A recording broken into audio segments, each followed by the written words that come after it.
예, 안녕하세요. 고급 통계 분석 방법론 2주차 강의 첫 번째 시간입니다.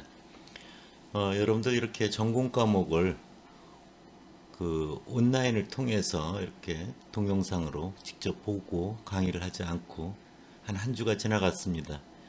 제가 준비해서 올린 그 내용들이 여러분들이 듣기에 혹시라도 크게 불편함은 없었는지 궁금합니다.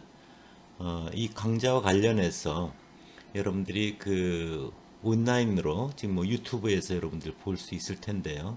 하는 데 있어서 좀 그 불편함이 있다든지 그런 내용들이 있으면 저한테 메일로 여러분들이 좀 보내주신다든지 아니면 뭐 카톡으로 방에서 공유한다든지 해서 여러분들의 불편함이 조금이라도 있다면 그런 것들을 제가 걷어낼 수 있도록 노력을 하겠습니다. 고급 통계 분석 방법론 2주차 강의는 이제 이렇게 진행이 됩니다. 제가 이 강좌에 대한 안내를 이야기를 했지만, 여러분들이 대학교에 입학해서 통계학을 전공하는 그런 입장에서 통계 분석 방법론의 가장 기본적인 기초 통계부터 시작을 해서 여러 가지 분석 방법들, 다별량 분석 방법의 마지막까지 그것을 여러분들 주차별로 여러분들 내용을 쭉 다시 한번 정리해주고 알려주는 그런 시간을 가지려고 하는 게 목적이었습니다.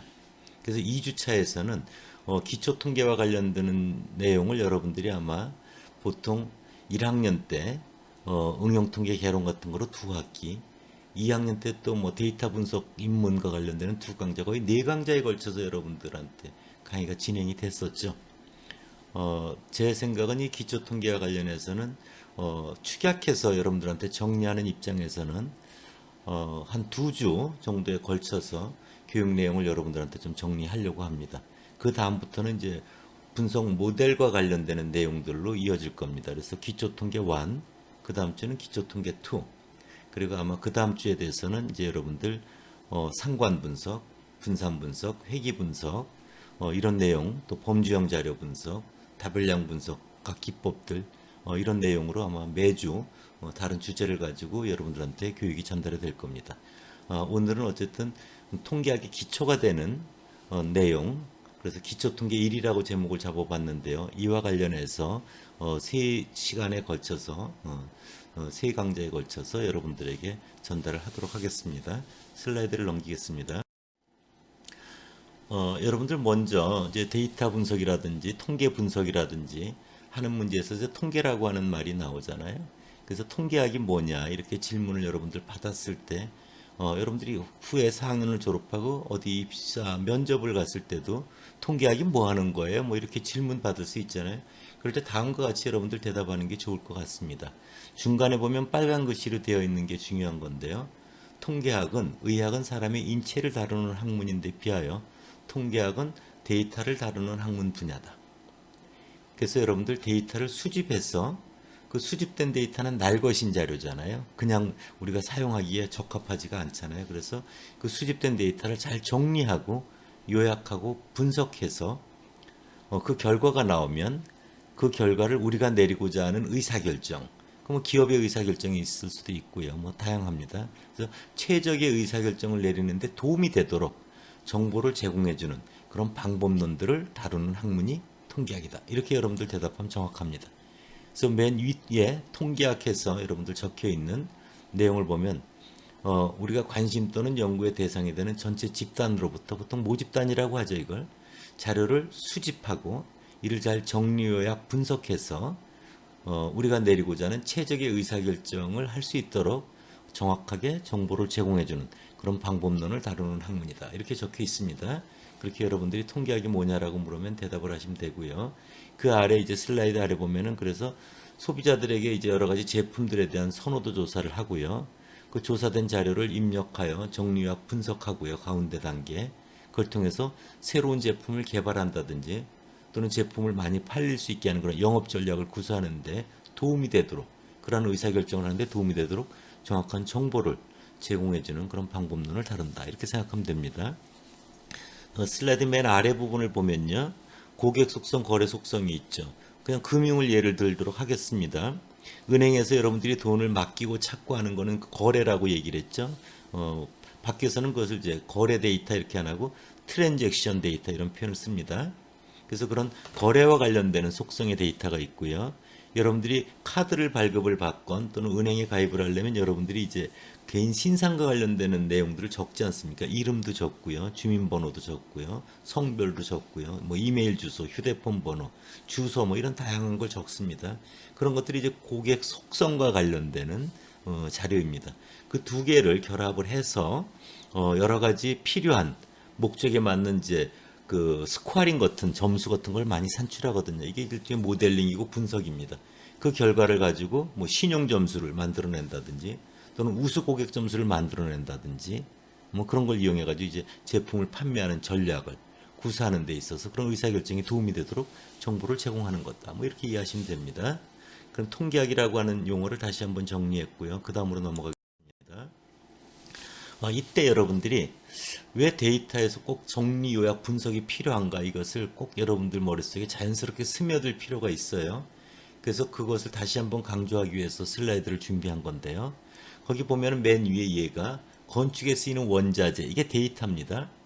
이것은 날 것인 거죠. 날 것입니다.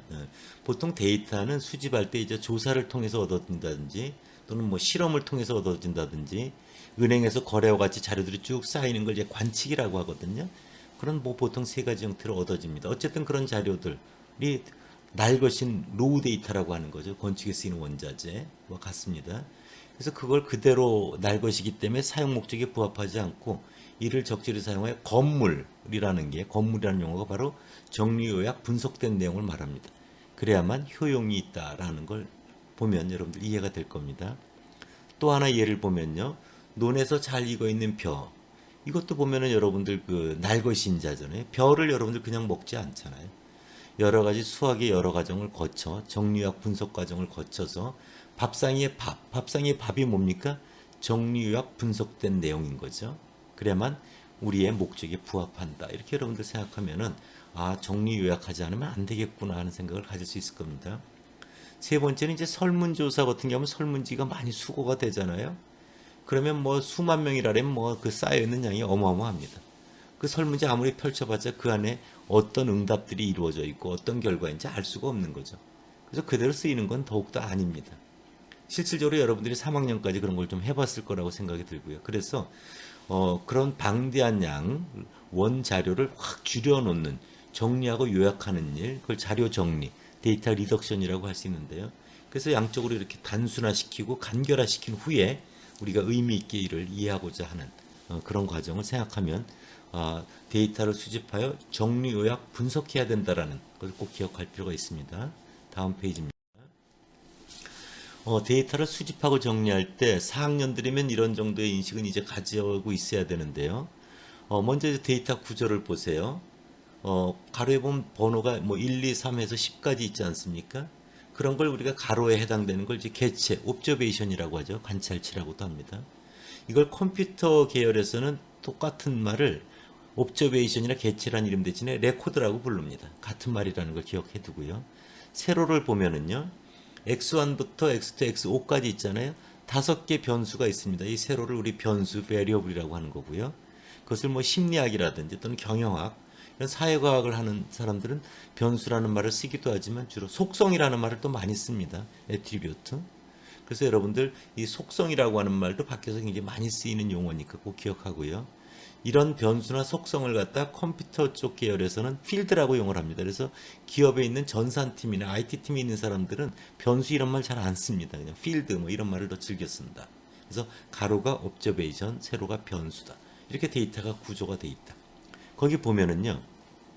여러분들 항상 의사 앞에는 환자가 와 있다 그랬잖아요. 환자가 어디가 아픈지 잘 진단하듯이 여러분들 데이터 분석가 앞에는 데이터가 앞에 와 있는 거잖아요. 그럴 때 그 데이터를 기계적으로 해결하는 게 아니라 데이터가 어떻게 생겨 먹었는지 잘 탐색하고 관찰할 필요가 있는 거죠. 그래서 여러분들 데이터를 이렇게 바라보는 눈, 그걸 기르는 건 정말 중요합니다. 먼저 X1 변수를 볼게요. 대부분 76.7부터 쭉 내용을 보면 뭐 소수점 한자절까지 그 표현되어 있는 걸 볼 수 있는데요. 네 번째 9999 이거 이상하죠. 또 7번이나 9는 점으로 되어 있습니다. 자료가 없는 거예요. 그런 걸 이제 결측값, 또 missing value 뭐 이런 표현을 쓰는 거죠. X2 변수도 한번 그냥 보지 말고 잘 살펴보면 굿 아니면 배드로 대부분 응답돼 있는데 리젝트 이건 뭔가 이런 거죠. 의아한 거죠. 보통 X2가 예를 들어 성별이라면 뭐요? 남자 아니면 여자로 되어 있어야 되잖아요. 그래서 1 아니면 2로 코드를 부여하는데 다른 코드가 부여된 경우가 있습니다. 그럼 이거 이상한 거 아닌가? 그런데 국내에서는 지금 현재 성별을 남녀 다음에 구분하는 걸 외국인을 따로 구분하기도 합니다. X상 같은 경우는 이제 숫자로 되어 있는데 네 번째만 NA라고 문자로 되어 있는 것도 특이하고요. X4도 뭐 2.06, 2.14, 4. 이런 거 학점같이 표현되어 있는데 네 번째는 결집값이고요. 그 다음에 여덟 번째 보면은 23.7 너무 말도 안 되는 터무니없이 큰 극단적인 값이 특이한 값이 보여지고요. X5도 보면요. 7.7부터 쭉 값이 있는데 네 번째는 0.0이고요. 일곱 번째는 점이 있습니다. 여러분들 항상 점이라고 하는 결집값과 0이라고 하는 값은 다릅니다. 구입액이 0이라고 되어 있으면 구입한 금액이 0원이라는 거예요. 그러나 점으로 되어 있으면 구입한 금액이 얼마였는지를 모른다는 겁니다. 결집값이라는 겁니다. 그래서 0하고 결집값은 여러분들 구분할 줄 알아야 돼요. 이런 식으로 각 변수마다 입력되어 있는 데이터들이 이렇게 각각 좀 특이한 의미가 있구나. 더군다나 4번 자료 같은 경우는 9999, 리젝트, NA, 점, 0.0. 이거 굉장히 사용할 수 없는 레코드 같아 보이지 않습니까? 그런 것들을 여러분들이 유심히 관찰하고 확인하는 그런 게 필요하다 이런 겁니다. 그래서 이런 것들은 데이터의 수집과 정리라는 이름으로 여러분들에게 이야기를 하는 겁니다. 다음 슬라이드로 넘어갈게요. 그래서 여러분들 이렇게 데이터를 바라볼 때 오류값 변수가 가질 수 없는 값인 거죠. 예를 들어서 설문조사에서 5점 척도다, 리커트 척도 5점 척도는 1번이 매우 불만족, 2가 불만족, 3이 보통, 4가 만족, 5가 매우 만족 이러면 값이 1부터 5까지만 들어가야 되는데 여기에 값에 7이 들어가 있다 그러면 이거 잘못된 거죠. 이런 것들이 이제 오류 값이 그런 건 고치던지 무슨 값인지 모르면은 점으로 결축 처리를 한다든지 해서 오류 값을 그냥 사용하면 안 된다. 두 번째가 특이한 값은 다른 패턴과 달리 값이 너무 특별한 값인 거죠. 그러니까 유독 버전, 그래서 아웃라이어라고 하는 거죠. 그래서 특이 값은 자료 입력을 잘못해서 생길 수도 있고요. 또 의미 있는 값일 수도 있습니다. 지금 코로나 사태로 여러분들 예전과 같이 조사를 했다면 해외 3월 달에 입국자 수 거의 안 오잖아요, 여러분들. 그러니까 굉장히 과거와 달리 패턴 값이 다른 벗어나는 특별한 값이 있을 수 있고요. 또 외래 여행자 수, 외래객 수 이런 것들도 다 마찬가지입니다. 이런 것들은 이런 코로나 사태라고 하는 특별한 상황에서 벌어진 그런 특별한 값이다. 이런 것들을 여러분들이 알 필요가 있는 거죠. 그래서 데이터 분석에서는 이런 특이값을 어떻게 처리하느냐가 되게 중요하고 일반적으로 그런 특이한 값이 있으면 분석을 했을 때 좀 악영향을 주는 경우가 많이 있습니다. 그래서 특별하지 않으면 이 특이값을 제거하고 특이값이 아닌 자료들, 정상적인 규범에 있는 그런 모습의 자료를 가지고 분석을 진행하는 경우가 일상적으로 이제 여러분들 사회 나가면 많이 하게 되는 그런 일일 거다라는 겁니다. 세 번째 결집값을 보면요. 값이 없는 거예요. 가능하면 값이 있게 얻어져야 되잖아요. 결집값이 너무 많으면 그런 레코드들을 사용할 수가 없잖아요. 그 정보 손실이 있는 거죠. 데이터 손실. 그래서 이렇게 결집값 중에 꼭 필요한 변수들 같은 경우는 다른 정보를 이용해서 그 결집값을 채워놓는 일, 좀 대체하는 일, 그래서 결집값 대체 이런 것들도 사회에서 굉장히 많이 하고 있고 그런 방법론들도 여러 가지가 지금 개발이 되어 있다. 이렇게 여러분들 생각을 하면 됩니다. 회귀 모형을 이용해서 대체하기도 하고요. 평균값으로 대체하는 경우도 있고요. 여러 가지 방법이 있습니다. 그 중간에 가비진 가비지 아웃이라는 말은 뭐냐면 이건 여러분들이 참 늘 데이터 분석을 하는 사람은 머릿속에 잊지 말아야 될 얘기인데요. 가비지는 쓰레기라는 얘기거든요. 쓰레기만 들어오면 쓰레기밖에 나갈 게 없다 이거죠. 그러니까 데이터, 제일 처음에 얻어지는 데이터 수집이 좋은 양질의 데이터를 얻어야 그것을 분석을 통해서 좋은 결과를 줄 수 있지. 쓰레기 같은 데이터가 들어오면은 결과도 아무리 분석을 잘해도 지지고 볶고해도 좋은 결과가 나갈 수 없다 이런 겁니다. 그래서 데이터의 질 얻을 때 그것이 굉장히 중요한 문제다라는 걸 꼭 인식해야 됩니다. 그 아래 세 개는 여러분들이 갖고 있는 생각의 정리인데요. 항상 여러분들이 어떤 연구를 한다든지 어떤 분석을 하려면 이 목적이 뭔가를 여러분들이 명확히 알아야 돼요. 예를 들어서 여러분들에게 대해서 여러분들의 영어 실력을 측정하는 게 목적이다. 그럼 거기에 부합하는 데이터 두 번째 보면 토익 점수라든지 이런 걸 이제 수집하면 되겠죠. 그런데 영어 실력을 측정하려고 하는데 뭐 100m 달리기 기록을 수집한다. 이건 말이 안 되잖아요. 그러면 아무것도 안 되는 겁니다. 그래서 여러분들이 목적을 명확히 하고 그거에 맞는 데이터가 양질의 데이터가 수집돼야 된다.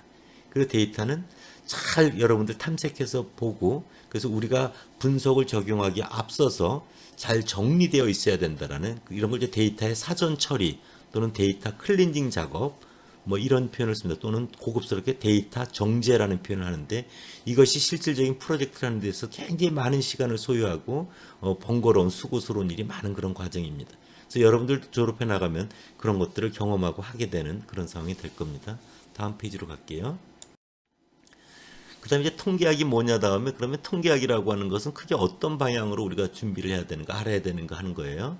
하나가 기술 통계학, 디스크립티브 스태티스틱스, 하나가 추측 통계학, 인퍼런셜 스태티스틱스 이렇게 돼 있어요. 뭐 기술 통계학이라고 하는 것은 이제 앞에 통계학이라는 세 글자는 얘기했으니까 기술이라는 글자의 의미만 알면 되잖아요. 추측 통계학에서는 추측이라는 말만 알면 되고요. 기술은 이런 거잖아요. 책을 한 권 읽고 그 안에 담겨져 있는 내용을 1000글자 이내로 잘 정리 요약해서 기술화 시험, 뭐 논술 시험 이런 거잖아요. 그래서 기술이라는 건 바로 뭐냐면 잘 정리 요약해 놓으라 이런 의미거든요.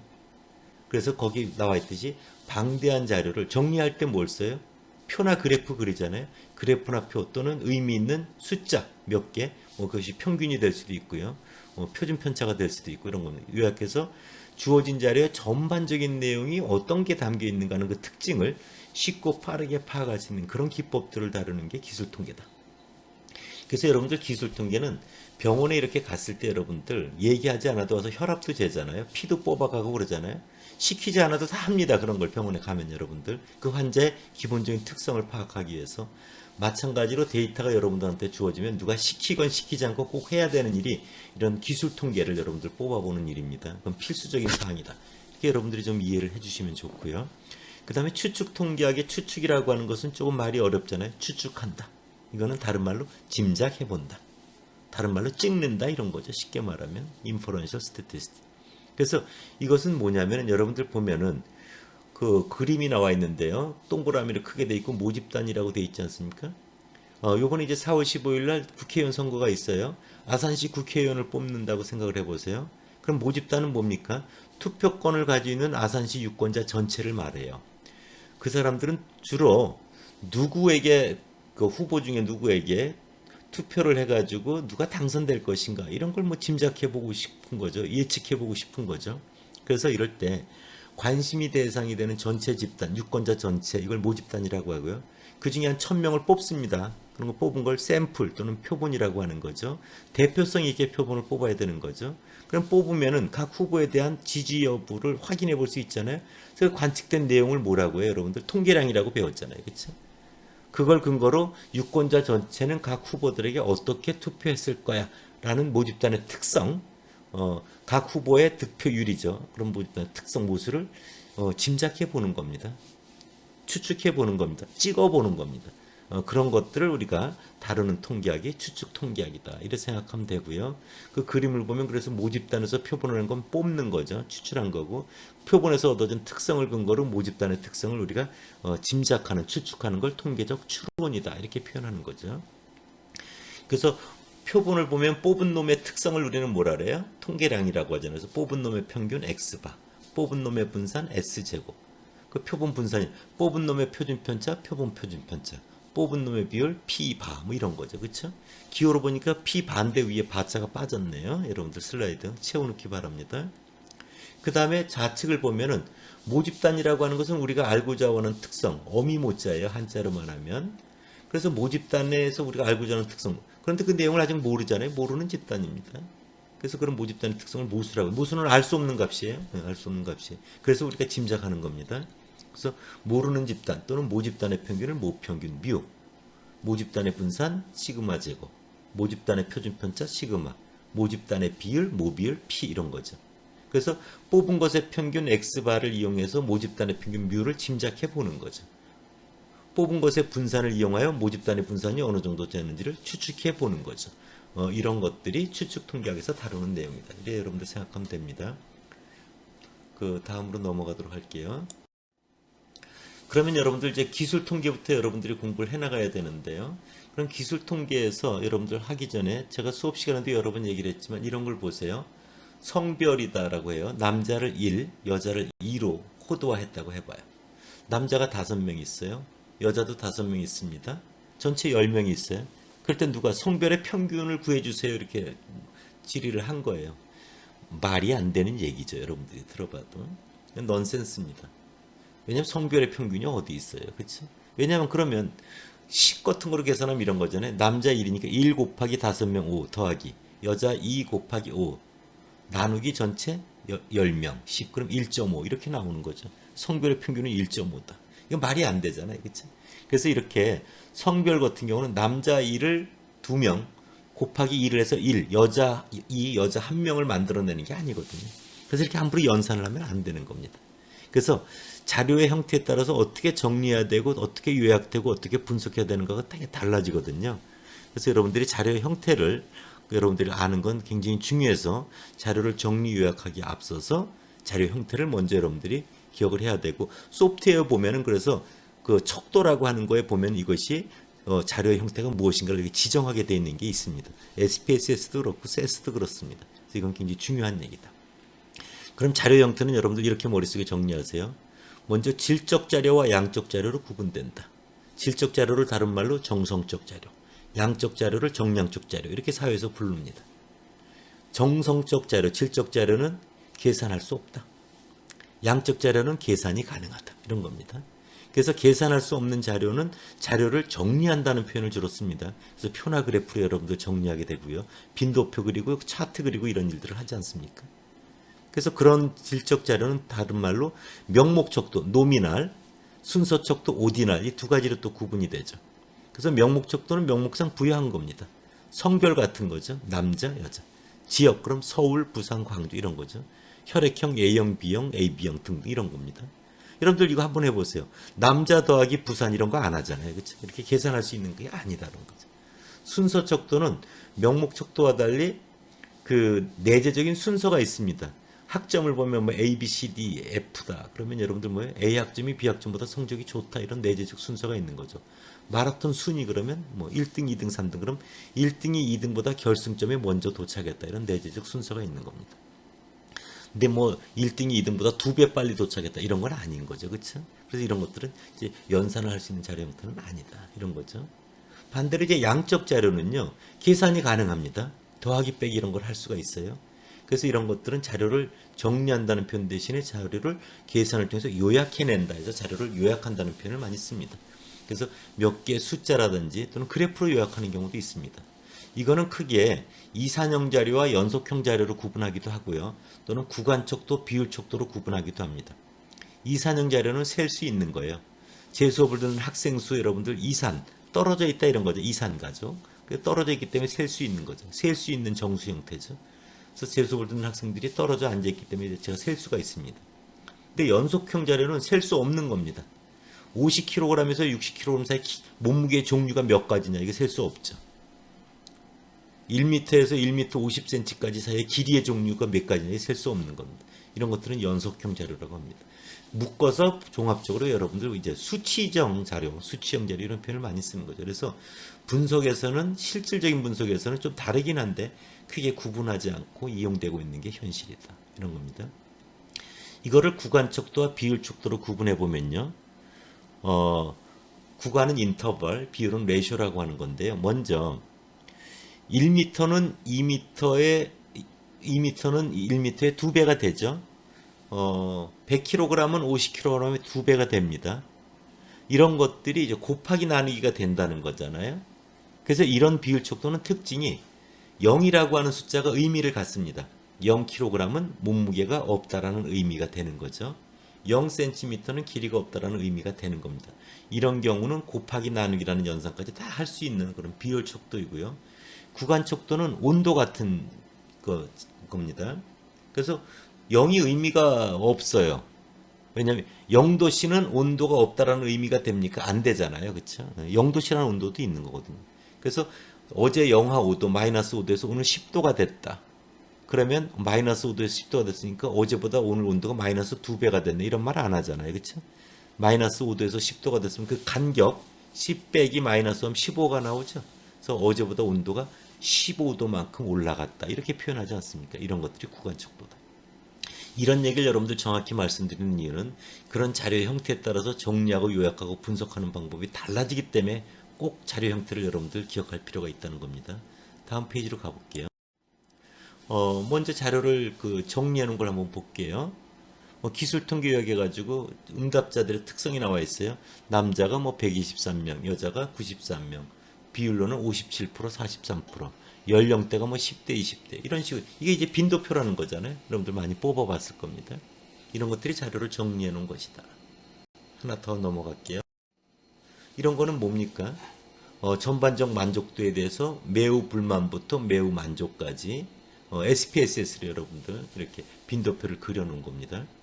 그 아래 보면 전반적 만족도를 기업에서는 매우 불만족, 불만, 약간 불만을 묶어서 불만족. 보통은 그냥 두고요. 약간 만족, 만족, 매우 만족. 보통 7점 척도는 고객 만족도 조사 같은 경우는 7점 척도로 많이 씁니다. 그걸 합해서 만족. 이렇게 표현하죠. 응답하는 결집값이 9개 있는 것도 보여집니다. 그 옆에는 이제 백분율이에요. 상대도수라는. 이런 것들이 다 뭐냐면은 여러분들 빈도표라고 정리된 겁니다. 다음 페이지입니다. 이건 그래프로 정리한 거죠. 여러분들 보시면 원도표, 막대도표 이런 것들이 많이 있죠. 그냥 이런 것들이 자료를 정리한 모습이라는 걸 보여주는 거고요. 나중에 여러분들 SPSS를 이용해서 다시 한번 다 직접 해보게 될 겁니다. 그 다음 슬라이드를 보면요. 데이터를 정리한 게 아니라 요약한 사례가 나와 있는데요. 이것은 소비자 물가 자료고 꽤 오래된 자료입니다. 가로를 보면 서울, 부산, 대구부터 마산까지 도시가 나와 있죠. 세로에는 변수, 종합 소비자 물가지수, 식료품비, 주거비, 광열수도비, 가구가사, 피복신발부터 기타 잡비까지 있어요. 가로 10, 세로 11가지, 110개의 데이터 원래 자료가 있는 겁니다. 이거 보고 여러분들 이게 뭔 말인지 안 보이잖아요. 그래서 이거를 여러분들 이제 요약을 해보면요. 평균값만 한번 보세요. 보면은 식료품비가 137.1이 좀 크죠. 주거비가 130.8로 이것도 큽니다. 교육교양 134.3으로 크고요. 교통통신 131 이런 것들이 큰 값이고요. 그 다음에 여러분들 가구가사 118, 피복신발 120, 기타 잡비 121.9 이런 건 작잖아요. 이게 자료를 요약해 놓으면은 이 당시에 식료품비나 주거비나 교육교양, 교통통신 이런 것들에 의해서 물가 상승이 주도가 됐구나. 광열수도, 가구가사, 피복신발 이런 것들은 오히려 물가 상승을 억제했구나. 자료를 요약하면은 그 당시에 물가 지수에 대한 물가 현상을 우리가 이렇게 이해할 수가 있는 거죠. 그래서 평균이라는 걸 배우는 거예요. 여러분들이 요약하는 것들을. 표준편차, 최소값, 최대값 여러분들 다 알지만 맨 끝에 범위를 보면요. 범위는 여러분들 좋아하는 용어는 아니잖아요. 레인지, 시험 범위 이런 것 때문에 싫어하잖아요. 범위는 어디서 어디까지 그러니까 최대값에서 최소값을 빼면 되는 거죠. 식료품비 보면 142.5에서 134.1을 빼면 8.4가 나오잖아요. 이런 식의 다른 이제 변수들도 이렇게 구해진 겁니다. 그래서 식료품비는 8.4 별로 안 크죠. 보건의료도 5라고 되게 별로 안 큽니다. 그러나 주거비 19.8이라든지 교통통신 18.2, 교육교양 18 이런 건 굉장히 크죠. 그건 뭐냐면 10개 도시별로 최대값, 최소값을 뺀 거잖아요. 도시별로 얼마나 그 차이가 있는가 이런 걸 보는 거잖아요. 도시별로 얼마나 편차가 있는가, 얼마나 도시별로 그 값들이 흩어져 있는가 이런 거잖아요. 그래서 식료품비는 별로 크지 않으니까 식료품비는 물가 상승을 주도했는데 도시별 차이가 크지 않아요. 그럼 어떻게 말할 수 있어요? 식료품비는 전국적으로 고르게 올랐구나. 이렇게 우리가 볼 수 있는 거죠. 그래서 데이터를 요약할 때는 자료의 중심인 평균 이외에 자료가 어떻게 흩어져 있는가를 통해서 보다 더 정확하게 정보로서의 그 값을 제공해 주는 거죠. 그런 걸 통해서 이런 내용을 통해서 여러분들이 그래서 자료의 요약을 통해서 평균이라는 대표값을 통해서 중심 또 자료에 흩어진 산포도 같은 걸 통해서 자료를 요약해내는 것이 이런 물가지수를 파악하는 데 도움이 된다는 걸 알고요. 이런 결과를 가지고 국가에서는 물가 정책을 세우는데 그런 의사결정에 도움이 되도록 정보를 제공받게 되는 겁니다. 그렇게 여러분들 이해하면 쉬울 겁니다. 그래서 출력 결과 해석은 앞에 제가 말씀드린 내용이 적혀 있습니다. 영역별 평균을 보면 어떤 게 물가 상승을 주도하고 어떤 게 억제했다. 그래서 식료품비부터 가구가사 얘기가 나와 있고요. 또 자료가 흩어진 도시별 차이를 보면은 교통통신부터 이런 것들이 크고 식료품비 이런 게 이제 작다. 식료품비는 전국적으로 고르게 상승했다. 교통통신 주거비 이런 것들은 도시 간 차이가 크다. 그런 것들의 개별값을 확인해 보면 교통통신비는 부산과 전주에서, 주거비는 수원과 대구에서, 그 당시에 교육비는 춘천에서 되게 두드러지게 상승했구나. 이런 걸 확인해 볼 수 있다 이겁니다. 이것이 SPSS로 여러분들 구현되는 모습을 보면요. 이것은 서비스 만족도점 SAV 데이터라는 거예요. 뒤에 확장명이 SAV면 이제 서비스 만족도 관련되는 이런 데이터잖아요. 거기에 보면은 첫 번째 수에 이제 성별 1 아니면 2가 입력되어 있고요. CSI라고 해서 고객 만족도 점수가 이렇게 입력되어 있습니다. 그러니까 이것은 고객으로부터 한 회사의 AS에 대한 만족도를 100점 만점으로 이렇게 환산해 측정한 건데요. 이와 관련되는 데이터는 여러분들에게 다 제공을 해줄 겁니다. 그래서 여러분들이 학교 와서 SPSS를 이용해서 직접 다들 오프라인 때 여러분들 해보게 될 겁니다. 그래서 이런 것들을 이렇게 결과를 눌러보면 이렇게 나와 있는 거죠. 그래서 거기 보면 평균 보면 72.32, 그 다음 평균의 표준 오차는 2.32, 중앙값은 74, 최빈값은 63, 표준 편차는 11.6, 분산, 외도, 첨도, 최소, 최대, 백분위수 이런 게 출력되어 있는 걸 알 수 있잖아요. 그럼 이런 것들은 어떤 요약 통계랑 이런 것들은 어떤 의미를 갖고 있고 어떻게 바라봐야 되는가, 내가 어떻게 이용해야 되는가, 그런 얘기들을 여러분들이 그런 개념을 알아야 된다는 생각이 들지 않겠습니까? 그걸 이제 다음 시간에 여러분들에게 이야기하고자 합니다. 네, 감사합니다. 외부에서도 이렇게 이런 자료 분석을 해서 실린 그 사례를 하나 이제 슬라이드를 가져온 건데요. 마지막 슬라이드가 거기 보면 이제 그 각 맨 왼쪽에 캐릭터리스틱스 변수가 있고요. 민이라고 하는 평균이 있잖아요. 그 다음에 SD는 표준 편차를 말하고요. 레인지는 범위를 말합니다. 스키아니스는 외도고 컬터시스는 첨도라고 해요. 아직 그 개념 안 가르쳤습니다. 레인지를 보면요, 여러분들 레인지는 최대값에서 최소값을 빼야 돼요. 그러니까 맨 위에 보면 2.00 짝대기 33.40으로 되어 있는 건 잘못한 겁니다. 33.40 빼기 2.00에서 31.4 이렇게 적어놔야 되는 거죠. 이렇게 기본적인 범위의 용어의 개념을 모르니까 이런 실수를 범하는 것입니다. 여러분들은 결코 이렇게 하면 안 되는 겁니다. 그런 걸 여러분들 주의하라는 의미에서, 그래서 각각에 대한 요약 통계량의 개념을 여러분들이 저렇게 알 필요가 있다. 그래서 그거는 두 번째 시간에 여러분들에게 전달하려고 한다라는 말씀을 드리는 겁니다.